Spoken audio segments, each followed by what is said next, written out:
This Torah class is brought to you by TorahAnytime.com. Thank you so much.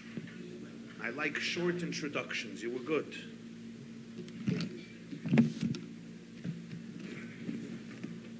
Boker Tov, Shana Tova, Ketiva v'Chatima Tova to one and all. Thank you for the honor. You can hear me? Okay. There's no stand. Is there a stand for the mic, maybe? No. If there is, okay. So I could walk around, it's fine. Oh, you have a video. Okay. Kideach mikan mikan. Okay. So welcome everybody. Efshar? Okay. Im video guy omer shefshar. Ze beseder. Thank you for gracing us and thank you for coming for this special event. We're having a great time. Last night was very spectacular, Baruch Hashem, and hope it continues on a high note, Be'ezer Hashem. So today, I'm going to discuss the most amazing Torah advice for relationships. Now I know that there's different types of people here. There are those who are married. There are those who, Be'ezer Hashem, will get married. There are those in a relationship. There are those, everybody's in a relationship. Either you were in a relationship, you're in a relationship, you will be in a relationship, you like the relationship, you don't like the relationship, but we're all in relationships. So relationships are essential to life. And Elul is the acronym of Ani L'Dodi V'Dodi Li, it says. Elul Ani L'Dodi V'Dodi Li. I am dedicated to my beloved, and my beloved is dedicated to me. It's also the Mazal, the zodiac, the constellation of the month of Elul is Mazal Bitula, which is a young woman, because it's Ani L'Dodi V'Dodi Li, as we prepare for a very profound marriage, a marriage between us and Hashem. In Elul we date. In Rosh Hashanah he proposes. On Yom Kippur we get married. And on Sukkot we celebrate and we party. That's basically how it works. And then goes the honeymoon, and then back to life. So I want to focus on some of the amazing pieces of advice that Judaism, Torah, and also today many sources of research and analysis dedicated to relationships can give us on our own relationships, especially in the realm of marriage, but really it extends to all relationships. But marriage is really where our relationships get tested, because you're living with somebody 24/7 under the same roof, and men and women are very different, the way God did it. And that's why I always say the only one who could have come up with the idea of marriage was Hashem, because only God could come up with such a humorous idea, like having men and women living together in the same house and figuring it out. Any human being would say, boys, you stay in the boys' dormitory, girls stay in the girls' dormitory, you understand each other. But Hashem says, no, we're going to put the boy with the girl, and you're going to figure it out, and hopefully you can have fun on the way as well. So, let's begin the journey, let's begin the process. And wherever we are in life, whether it's very relevant to you today, whether it'll be relevant to you in the future, but I think it could be helpful. Be'ezer Hashem. So let's begin with rule number one. Rule number one about marriage and relationships is people expect that it could be on cruise control. You get married, it's good, it's great, it's going to go. It never works that way. In 95, maybe 99, maybe 100% of cases, if you don't actively work on your relationship, naturally you drift away. I'm not going to say in all cases, but in most cases. Sometimes people say, wow, we went on a vacation. It was amazing. We went to Santa Clara. We went to New Zealand. We went to St. Moritz. We went here. We went there for 2.5 weeks. It was incredible. It was beautiful. We come home. They're expecting it's just going to flow in the same way. But it doesn't work that way. Here is the rule that people don't understand. With most marriages, if you leave it the way it is, they naturally don't come closer. They naturally go further. We naturally drift away. We don't naturally drift back together. We don't naturally come back together. And there's a reason for it. In Likutei Torah, the Baal HaTanya says that men and women are water and fire. I'm not going to tell you which one is which. You're going to have to guess on your own. Water and fire don't naturally come and say, come, let's hang out together. No, we don't hang out together. Either you hang out or I hang out. You want water, no fire. You want fire, no water. That's why we have a pot. The Gemara says in Brachot, if you dream about a pot, anybody dreams about pots? Not pot, pots. If you see a pot, how do you say a pot? Poya. Okay, poya. So if, how do you say? Oya. So if you dream about oyas, you should anticipate peace. Why? So the Ktav Sofer explains, because an oya makes peace between fire and water. That's why we have a mechitza in shul. The mechitza makes peace. It creates healthy boundaries. So on our own, fire and water are opposites. It's not natural that they should come together. You need to work on it. You need to be able to have the proper boundaries, the proper balance. There's also something else that we have to understand. In a marriage, husbands and wives, it requires from each of them so much dedication and commitment that they all both have to be reassured constantly that I'm in, you're in, you're in, you're in. And if not, there is a little bit of a drifting away. Researchers claim, you're going to find this funny, but it's actually true, that ideally, every 3 hours, a woman needs to hear from her husband, I love you. And a husband needs to hear from his wife, yes, I'm with you. Yeah, now take out the garbage and buy me earrings and etc. But in all sincerity, they need that communication. I'm in. Yes, I'm in with my heart. I'm in with my soul. Every 3 hours. Every 3 hours. Because after 3 hours, we start drifting away. Now, it doesn't mean after 3 hours you're getting divorced, God forbid. But it means after 3 hours we start drifting away a little bit. But you know what? If we catch it in 6 hours, or at least 9 hours, you come back. So even if for 3 hours I didn't do it, but in the evening we can catch up. What if you don't do it a day, and then 2 days, and then 3 days? Now you drift away much, much, much further. And then after a week or 2 weeks, couples are in different planets. It's not like that with your brother and sister. With your brother, it's not like that. You don't see your brother for 2 weeks or 3 weeks. I know in Panama that's unacceptable, but in New York, that happens. Families don't eat every single meal together on Shabbat. And even if you don't show up, you're not excommunicated forever. That was just a joke. It's really beautiful that families hang out so much together.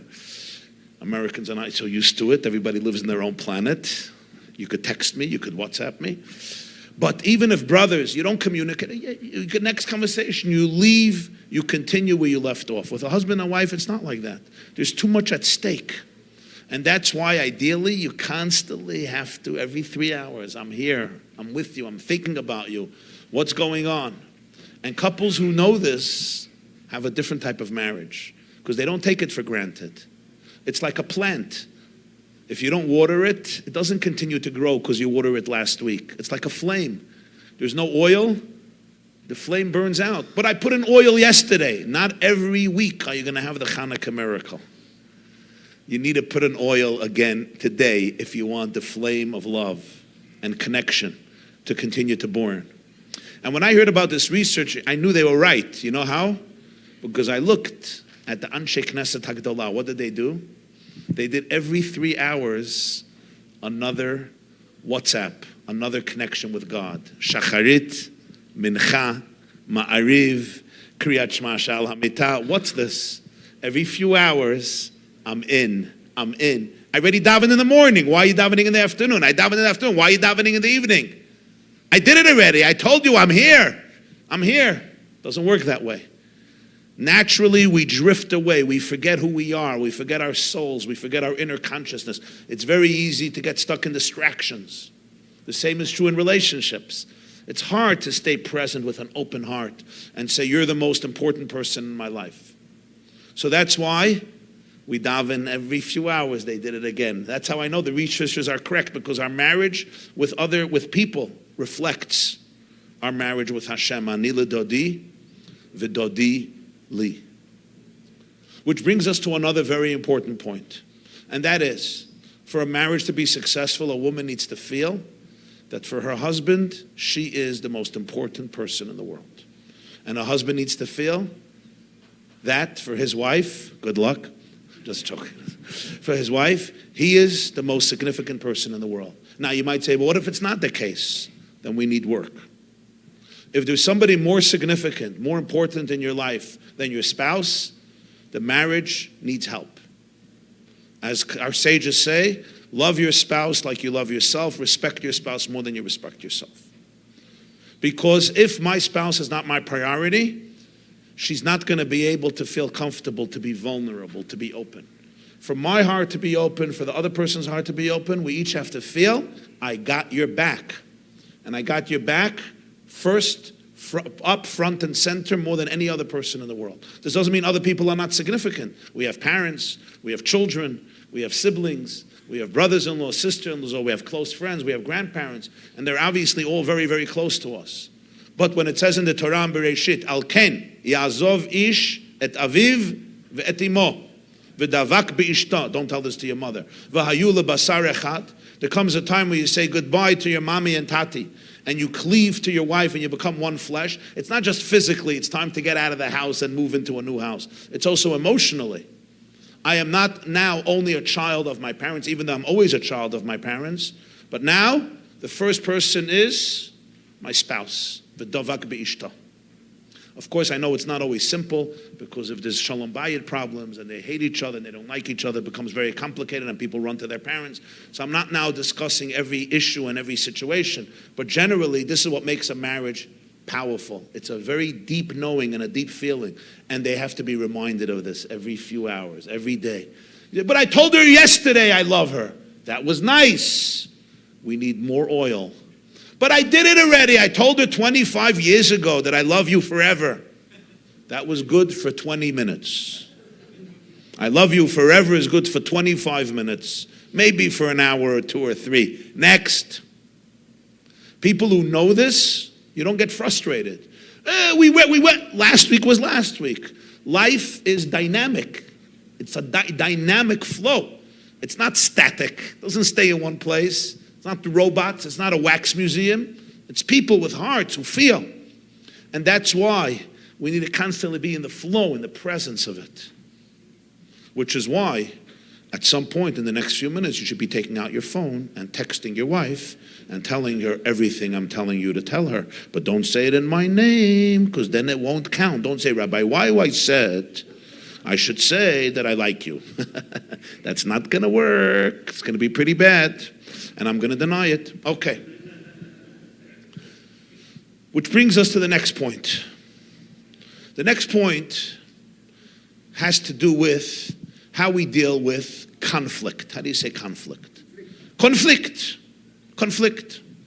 How do we deal with conflict in a relationship? If it's two people, and especially if you're both Jewish, there's going to be conflict. You have your opinions, I have my opinions, you have your perspective. Perspectiva? Okay, perspectiva. Why not? You have yours, you have mine. That's how it is. People sometimes are very, very afraid of that. They think good marriages are marriages in which you don't argue. That's not true. The research shows that 70% of even the best of marriages, 70% of arguments are never resolved. In other words, the same arguments that you had the week of your wedding, Sheva Brachot, you're still going to have when you are 99 and she is 96. And you're both retired, lying on beach chairs at the beach with a pina colada, yeah? And reading, you're still going to have 70% of the arguments you had the first week. For example, do we shut the Venetian blinds or do we keep it open? The light on, the light off, hot, cold, AC on, AC off. We go to this restaurant, that restaurant. The only argument you're not going to have at that age is if to go to her mother for Pesach. Because her mother is already in Gan Eden, in paradise at that point, so you don't have to go to her mother for Pesach. That's the only argument that's not going to be there. But 70%, and the reason is, What they realized is what destroys a marriage is not arguments. Marriages are not destroyed by arguments. What destroys a marriage is how you argue. If we argue with contempt, with dismissiveness, if I feel that when you disagree with me, you're trying to hurt me, I feel alone, then it's not going to work. When I gaslight somebody, when I stonewall somebody, when I dismiss the argument. But if we're arguing because we're sharing our souls, our hearts, our mindset, it can even bring you closer. Any page in the Mishnah and Talmud is filled with arguments. Already the first Mishnah of Brachot has a three-way argument. We're always arguing. Between Beit Shammai, Beit Hillel, the greatest of the sages, almost every page of Talmud, there's one chapter in Mishnayot, 2, where there's no arguments, and the sages got so excited about it, they made us say it every single morning. Ezehu mikoman shel zvachim kachei kadashim shchitatan. You say it by you? Ezehu mikoman? No? But, you say it, but they don't say it. Okay? They skip, they do a fast davening, it's fine, I get it. Why do we say that chapter? It comes from Zvachim, because it's one chapter where there's no arguments. They were so excited. One chapter in Mishnayot, there's no arguments. You'll see it from Ezel Mekoman till Eino Nechel Ela Tzali. There's no different opinions, but usually it's full of arguments. And that's where the whole Mishnayot ends. Lo matzah kadosh baruch hu kli machzek bracha liYisrael ela hashalom. Hashem oz lama yiton Hashem yivarech et amo v'shalom. Why is that? Arguments are not bad. Arguments means different people have different ways of looking at the world. It's an amazing thing. That's why the Gemara is so beautiful. Everyone has a different opinion. It expands your horizons. So the next time your wife argues with you, instead of getting frustrated, say, wow, that's so interesting. I would love to learn more about how you see the world. There's a therapist in San Francisco. He's a Jewish guy. He's very old today. He's in his 90s. His name is Irving Yalom. And he has a book called The Way of Therapy. So he tells a story over there, I think it's in chapter 6, about a woman who once came to him. And she shared a very moving story. She had a very difficult relationship with her dad. Her dad was a very disagreeable person. He always disagreed with her. So whatever she said, he said the opposite. So she just gave up on the relationship. But she was getting married. And she wanted to make peace. She wanted to reconcile with her father. So she asked her father if they can go on a road trip in California. He said, of course. I would love to. So they get into the car, her father is driving, and she's in the passenger seat. And they're going down this road near San Francisco. And she looks out the window. And she says to her father, in excitement, she says, wow, look out the window. What a beautiful, beautiful landscape. She just saw something magnificent in the landscape. And her father looks out the window and he said, it's a cesspool. It's disgusting. And she thinks to herself, he has to argue about everything. And she just picks up her hands like in that frustration, like this is never going to work, Daddy, let's forget about this road trip. It's just not going to work. We're going to fight. Let's go home. And she never, ever really reconciled with her father. And she says around 30 years have passed, 30 years, married. And one day, she and her husband were going on a road trip. And suddenly, she finds herself on that road where she went with her father 30 years ago, but this time she was driving and her husband was in the passenger seat. And you know how when you go to the same place where something happened even 30 years ago, all the feelings come up? Because the body holds on to every deep memory. Even if you smelled something 30 years ago, you could smell it. Everything comes up, all the discomfort and the anxiety and the butterflies in the stomach. And she has that visual, vivid memory in her bones, in her nervous system of how disappointing it was. And now she's literally finding herself on that road. And she looks out the window. And what does she see? A cesspool, a disgusting cesspool. And she realizes her father wasn't arguing with her. Her father was describing what he saw. Her husband looked out his window and it was beautiful. 30 years later, it didn't change. And then she realized what a mistake she made, but her father was dead and she couldn't reconcile with him anymore. And I realized, wow, what a powerful metaphor for relationships. When you're married to somebody, you're driving in the same car, but you're not looking out the same window. You're looking out one window, she's looking out another window. And what I see through my window is not what you see through your window. And that's fine. Just remember you're in the same car. You don't have to always look out the same window. As long as I can appreciate that you have your window, maybe I can look out from your window and see the same thing. Not always, but that's fine. Conflict, when it's not with contempt and dismissiveness and negativity, is an opportunity to expand your life, to expand your horizons. It brings us now to one deeper step, and that is, and this is sensitive, and don't try it at home if you don't have experience or help. Sometimes people say, avoid conflict in every possible way, and I get it. But really, in a good marriage, you don't avoid conflict, you embrace conflict. You don't avoid it, you embrace it. And I'll explain to you why. Some marriages, what makes them so successful is that they avoid anything that they disagree with. We don't talk about things that are explosive. We don't talk about things that are going to aggravate us. So let's just stay away. We talk about things that we agree with. It's nice, it's civil, but it's not a real marriage. Because what that means is, if a woman feels that there's certain things she can't talk about with her husband, or the husband feels there's some secrets he can't talk about with his wife. And I'm not talking about that you have to share every single experience you ever had in your life. That depends on very many situations. But generally in life, if there's deep things about me that I cannot share with my wife because it's going to create such triggers, or the other way around, that means that really we're both lonely. It means that in the places where we are lonely, we're just so lonely. The point of marriage is, lo tov heyot ha'adam levado.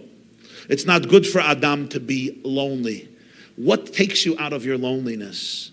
When you can talk and share things that potentially can be problematic. They can be difficult, that you don't want to share. Because if I never share that, my true self remains very, very lonely.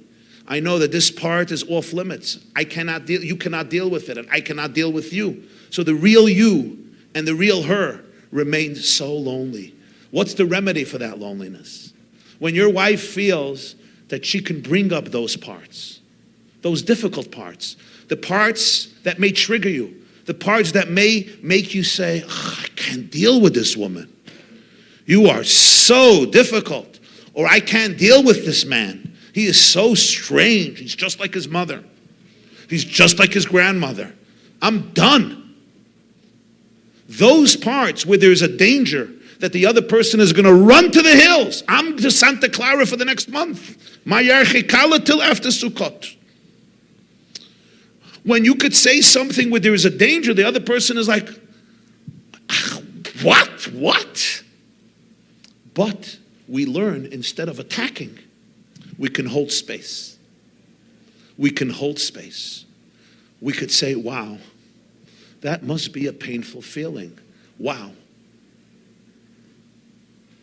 Where instead of blaming each other, we can actually listen to the experience of the other person without the need to run or to attack. Without the need to stonewall, drift away, gaslight, analyze, dissect, prove them wrong, or get angry.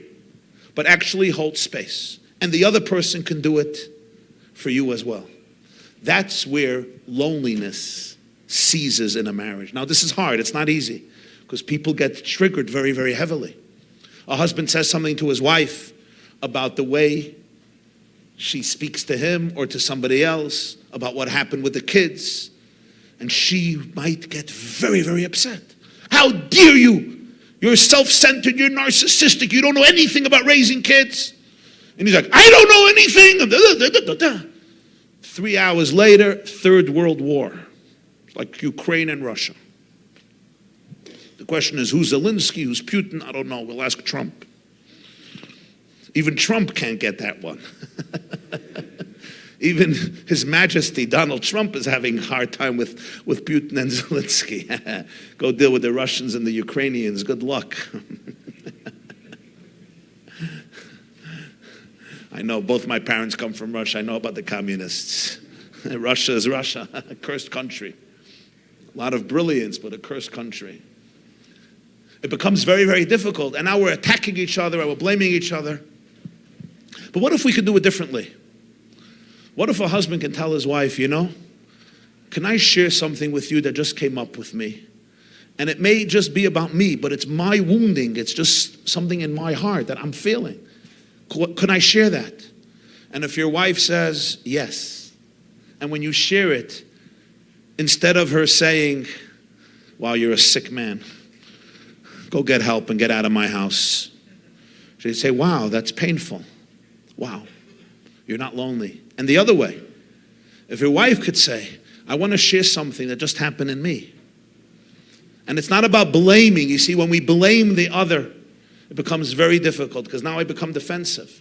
But if I say I'm just sharing my own experience, and it could be my own trauma, my own wounding, and the other person could be there and look at you with compassion and empathy, and we talk to each other about the traumas that we both have, and we allow ourselves to say to the other person, I'm sharing something that my trauma is experiencing. Right now I have a feeling that I want to run away. It's difficult. It's my trauma speaking. And the other person can say the same thing. And my trauma tells you that I want to throw you out of the house. And instead of running away, we can actually communicate on that level. That's why I say, if you don't have experience, don't try this at the house. Because you need to know how to do this. Sometimes we need support. But this is where people stop becoming lonely. This is where we embrace conflict, where we embrace those parts that are not easy to talk about. Those parts, if my wife could tell me things that trigger her about me, things she's not comfortable, she doesn't just tell me, wow, your speech was brilliant. That's not what spouses do. They know the weaknesses. They touch the spots that are not comfortable. That's why you're married, right? Eselo ezer kinegdo. Kinegdo. They challenge your ego. They're here to crack you open. And when we allow ourselves to be cracked open with compassion, with empathy, and we do it to each other, that's when people are not lonely anymore. That's when your heart opens up. That's when you come home and you don't feel I have to close my heart. I can open my heart. This is what real work in a relationship work looks like. It's not just, they say you'll go to a Musar speech and they'll say, have good midot and be nice and don't scream and don't yell. That's all good. It's the basics. But that doesn't make you not lonely. What makes people not lonely is when they can open up to the pain that's inside of the marriage that they never dealt with.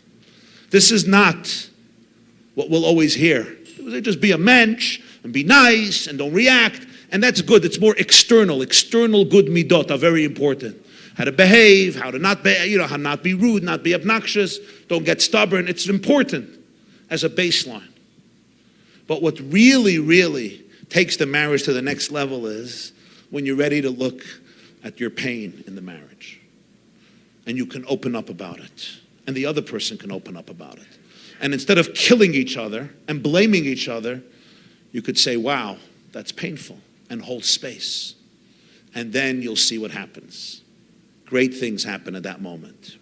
In order to do this, we need to go to one deeper step. And this is also not an easy step, but those who do it know this is real work.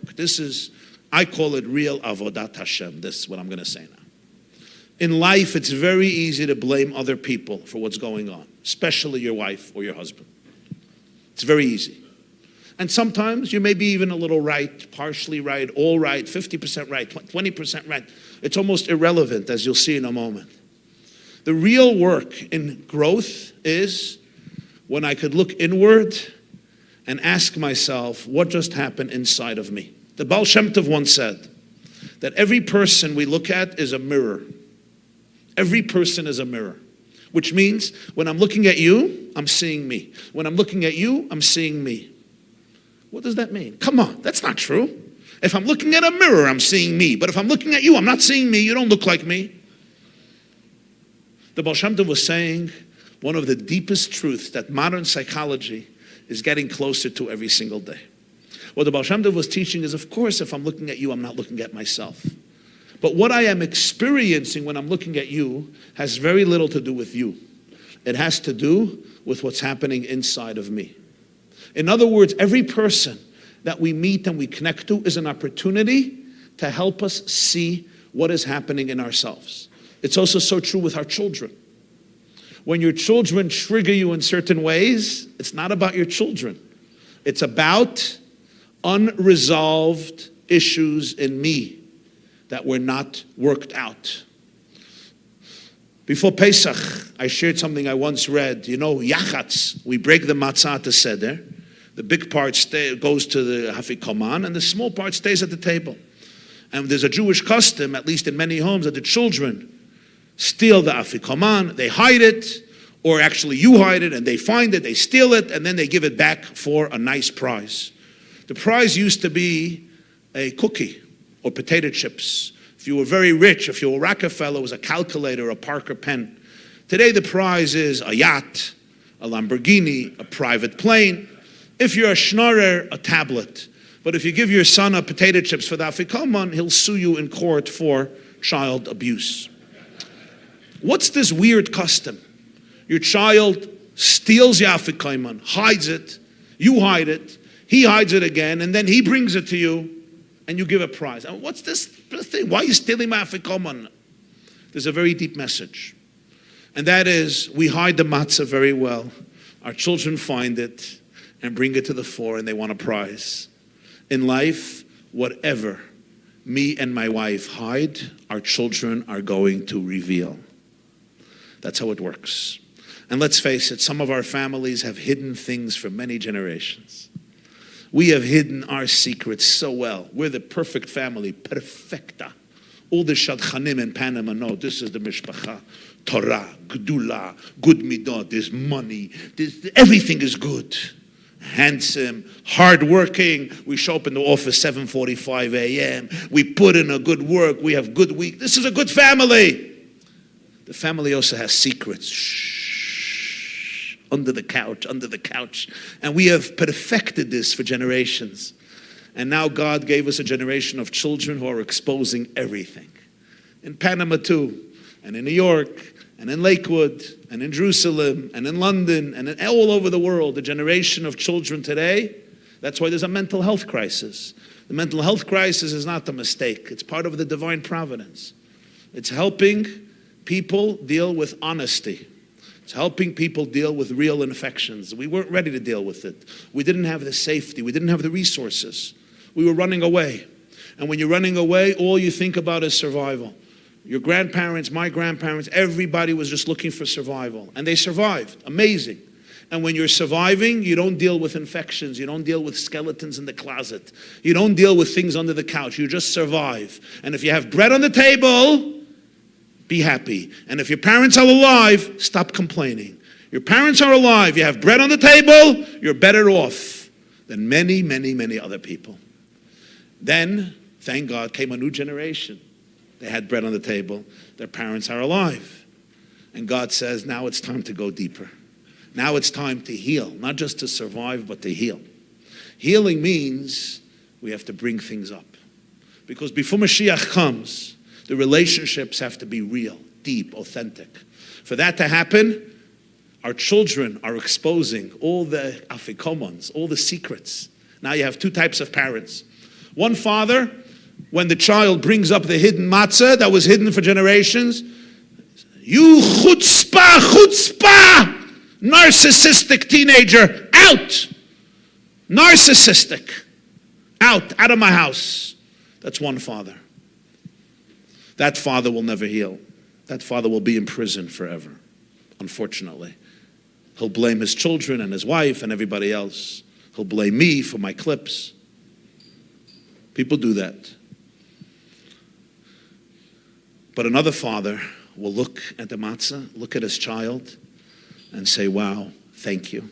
Here's a prize. Thank you for helping me. He'll give his child a hug and say, let's bring it back to the table. Let's look at the matzah. Let's eat the matzah. Let's bring this matzah in. Let's make it part of our conversation. And only then will father and son and mother and daughter be able to say together, L'shana haba b'Yerushalayim. Only after you're ready to bring back the afikoman to the table and eat it, can you finish the Seder and say, this year and next year in Jerusalem, that's the sign of redemption. The sign of redemption is when our nervous systems are not afraid to go into places we were always afraid to go to and confront it. And it begins with curiosity. And what that means on a practical level is the next time your wife says something that triggers the living daylights out of you, and let's face it, my wife always tells me, how do you know you married the right person? How do you know you married your bashert? How do you know? You have a bat kol? I don't hear the bat kol. You know what my wife tells me? When your spouse triggers you more than anybody else in the world, you know this is it. And Baruch Hashem, we see with most Jewish husbands and wives, nobody gets under your kishkes like your Rebbitzin, even your mother-in-law does not do that. Somehow Jewish women know how to trigger their husbands like nobody. Nobody, yeah? Somebody from Sydney sends me the other day a clip. Says this guy was in prison for 10 years. A guy. He ran away from prison. He ran away. He comes home. He comes home. His wife greets him. He says, hi, honey. She says, I don't understand. In the news, it said that you ran away at 3, and now it's 7. Where were you? The end of the story is he gave himself back to the authorities. He's now back in prison. A woman once comes over to me and says, Rabbi, why you travel the world? Do you have a perfect shidduch for me? I need a perfect shidduch. I need a good marriage. I said, absolutely, but tell me what is perfect. I need a perfect man, perfecto man. I said, what's a perfect man? One man's perfect man is another man's terrorist. Tell me what a perfect man is. She says, for me, a perfect man wakes up 4 o'clock in the morning. For me, a perfect man makes his own bed. For me, a perfect man makes his own breakfast, his own lunch, his own dinner, does his own laundry, cleans his own room. For me, a perfect man only goes on the web 9 minutes a day. For me, a perfect man spends a lot of time reading. For me, a perfect man is predictable. I always know where he is. I always know where he is. He never runs anywhere. Never goes out with friends. No social life. And for me, a perfect man is in bed 9 o'clock every evening. That's a perfect man. Rabbi, why? Do you know of such a perfect man? I said, yeah. She said, where? I said, in prison.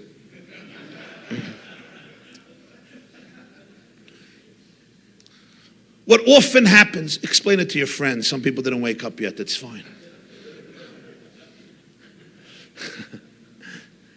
What often happens, and this is where work is, if your wife says something and it's triggering you, your son says something and it's triggering you, your daughter, or anybody, but especially people close to us, instead of pouncing on them, what if you can pause, breathe, and be curious? What just happened? Why did I get so triggered? If somebody else would have heard the same words from a woman, he wouldn't even notice. And you got so crazy inside. Why? And it works the other way. When a woman could ask herself, why did I just get so triggered by my husband? What happened? What happened? Instead of saying, she's a machshefa, he's a narcissist. It's very easy to do that.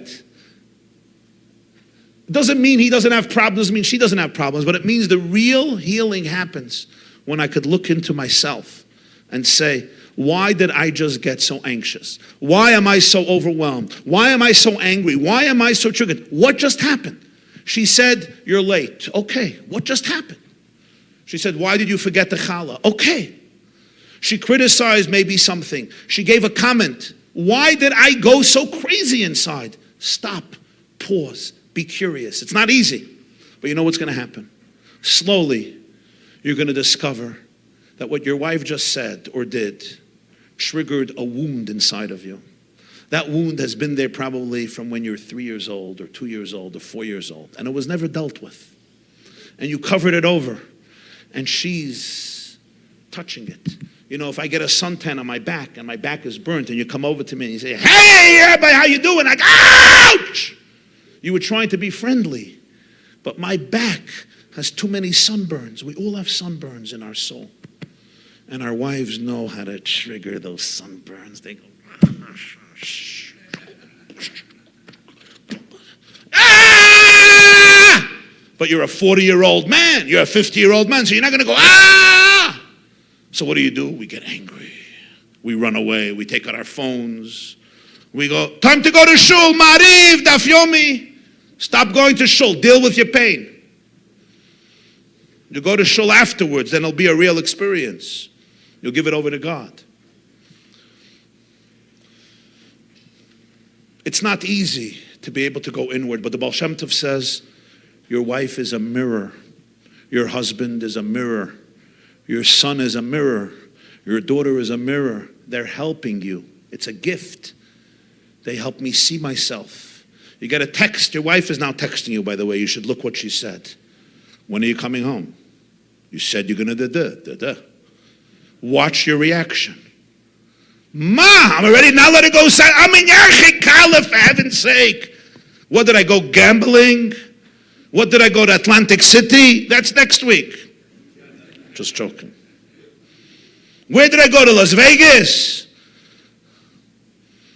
I came to hear Rabbi YY tell me that I'm a wounded, traumatized soul. That's what I did. Tell her Rabbi YY is explaining to me that I am a wounded, traumatized soul, and you're always right, and your mother is also right. There was a girl who was dating in Lakewood, or wherever, some community. And I was once giving a speech. I told a story. Somebody said, without names, who was it?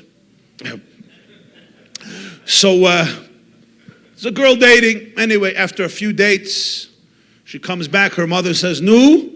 She says, I can't marry him. Why? She says, he's a good guy. I like him. He's smart. He's intelligent. He's good looking. He's kind. Why can't you marry him? The daughter says, he does not believe in Gehenom. He told me he does not believe in Gehenom, in hell. How can I marry him? His mother says, don't worry, you can marry him. Between you and me, we will show him it's real. Said, Beseder, don't worry about that.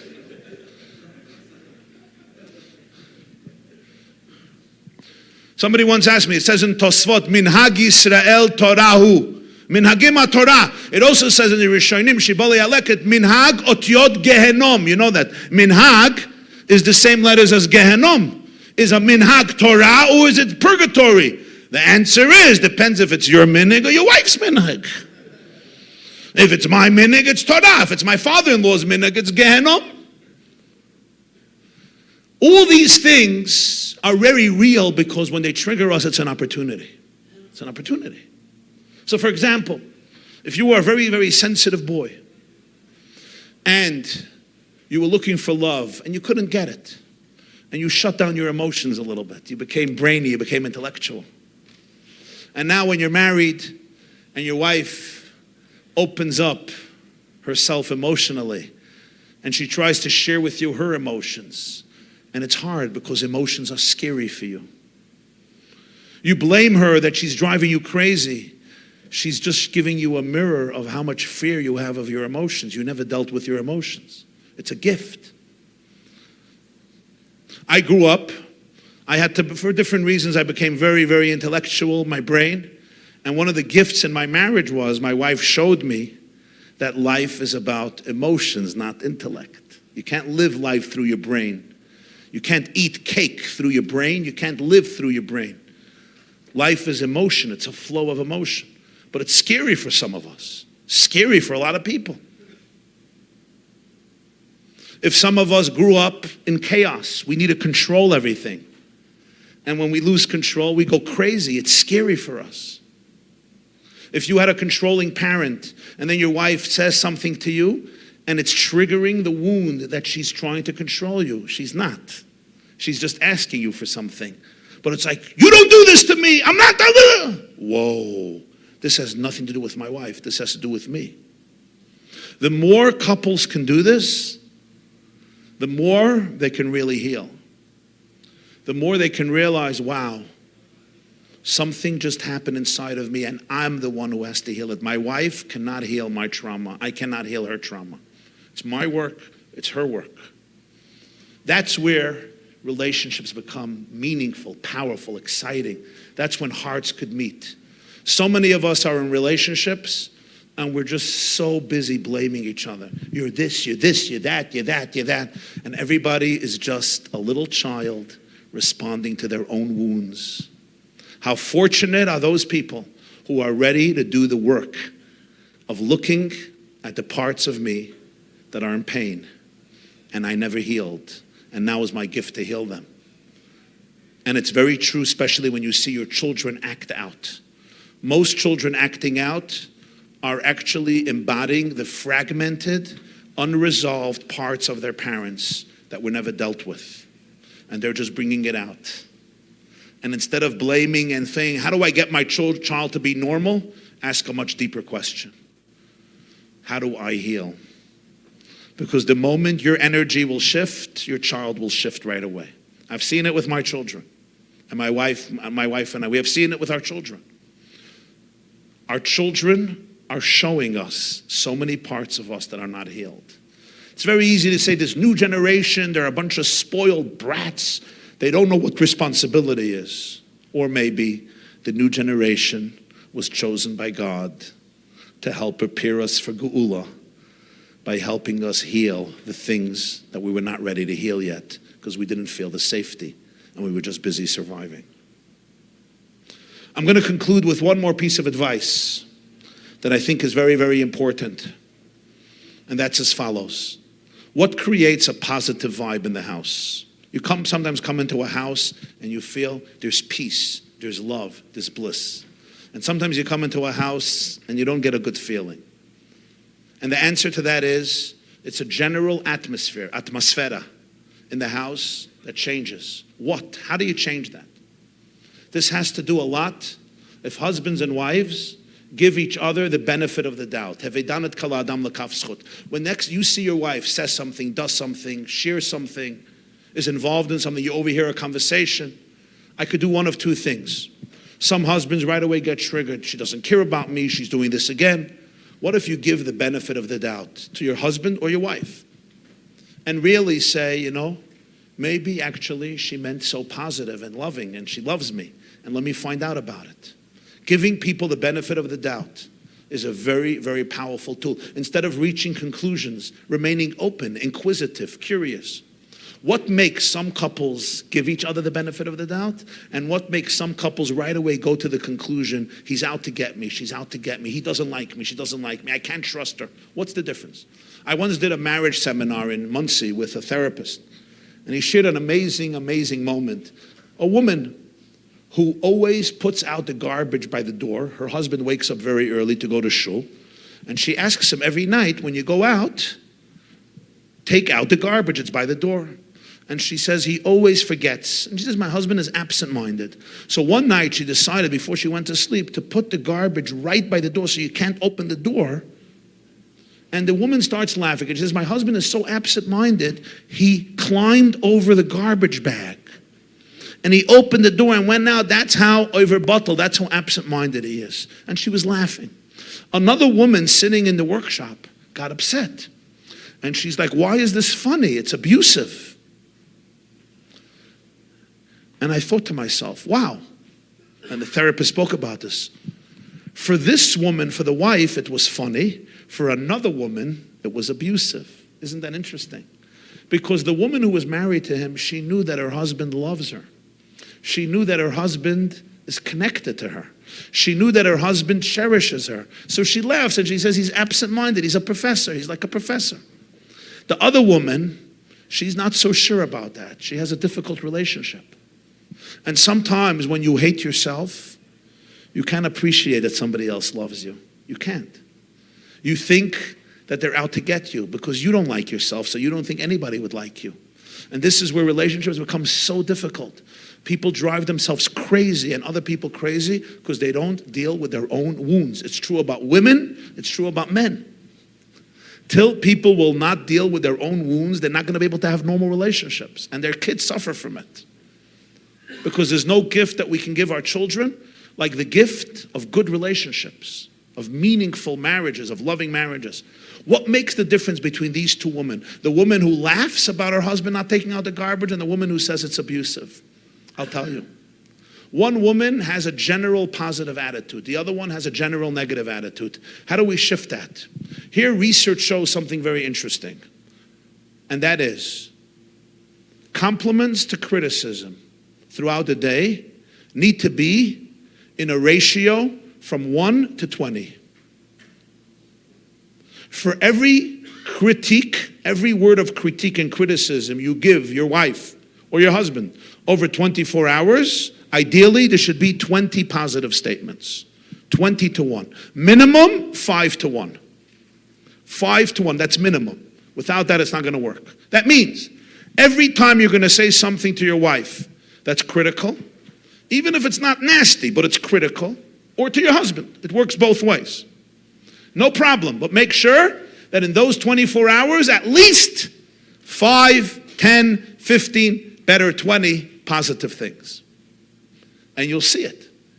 Couples that do 1-1 or 2-2 or 5-5, if you want a positive vibe in the house, a general atmosphere of positivity which allows people to give the other person the benefit of the doubt, it's minimum 5 to 1. So I tell women, a compliment doesn't mean you're Superman, you're Harry Potter, you should be the president of the United States, you should be the king of Panama and South America. A compliment could even be, I appreciate your work ethic. You work hard. I appreciate your kindness, your humor, your wisdom, your charity, whatever it is. I like your tie. You're handsome. A compliment doesn't have to be big, but it has to be genuine, not fake. Every time you want to say something to your wife that's challenging a little bit, no problem. But at least 5 times the amount, minimum 5 times the amount of positivity. What that does is, it creates a vibe of positivity in the house. It's a safe place. It's a place where you want to hang out.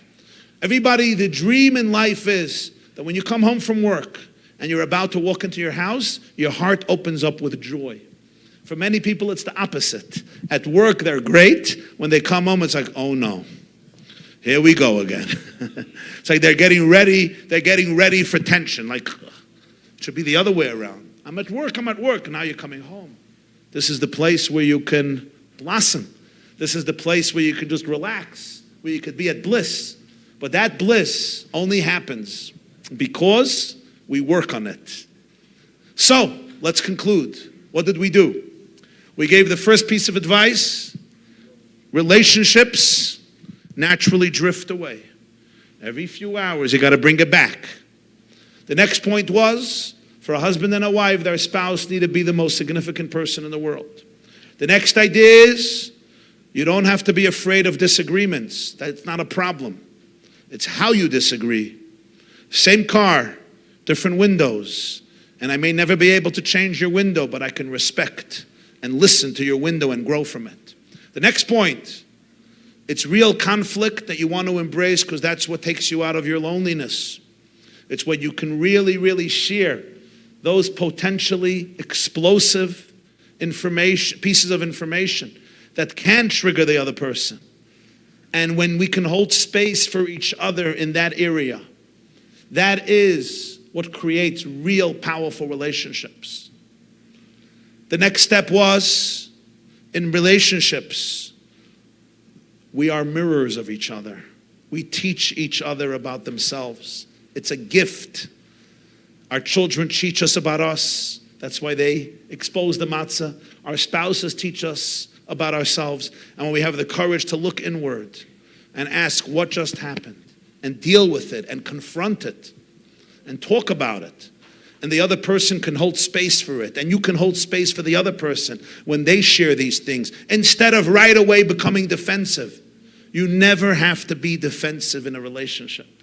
If I'm becoming defensive, it's because I'm under attack. If you're boxing, if you're punching me in my nose, I'm going to pick up my hands, I'll punch you back. Why are we defensive in relationships? Because we feel like we're being attacked. When you don't feel like you're being attacked, you're good. When we can hold space for each other with empathy, everybody grows tremendously. And the last point was, criticism to compliments is a ratio every day from 20 to 1, ideally, minimum 5 to 1.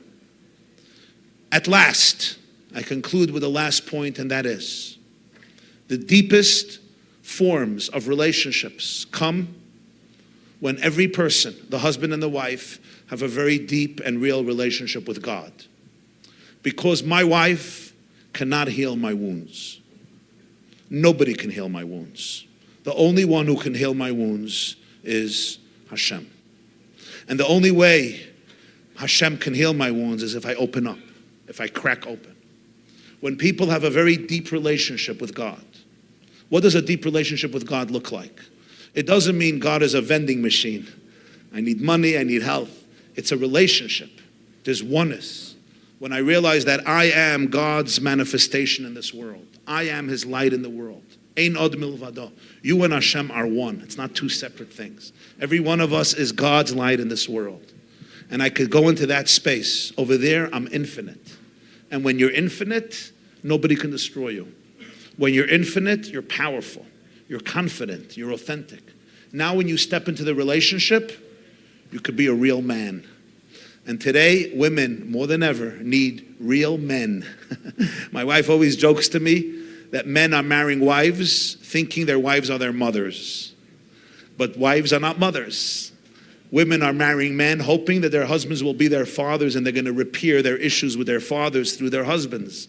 Your husband is not your father. Women need real men. Men need real women. For women to be real women, they need real men. And to be a real man, you need to be a leader. You need to be confident inside. If when my wife is in a bad mood, I get into a bad mood, I'm not a man. I'm not a man.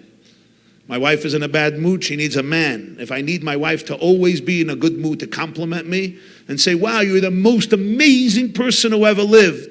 Once in a while, it's nice to hear that from your wife. But if you expect every night for her to be in a good mood, you're not married to a woman. Femininity is like the ocean. This morning I went to the ocean to go to the mikveh in the morning. I was the only one there. Amazing, wow. Amazing. I never saw such a beach. And there was one dog that at some point wanted to keep company. Well, it's like you and the heavens and God. And then I realized, trying to figure out your wife and trying to control her emotions is like trying to figure out the ocean. The ocean is infinite. The ocean is vast. Just jump in and enjoy it. Don't try to control it. We're men. We like to build docks and canals and swimming pools and rafters and canoes and jet skis. Your wife is the ocean. Enjoy it.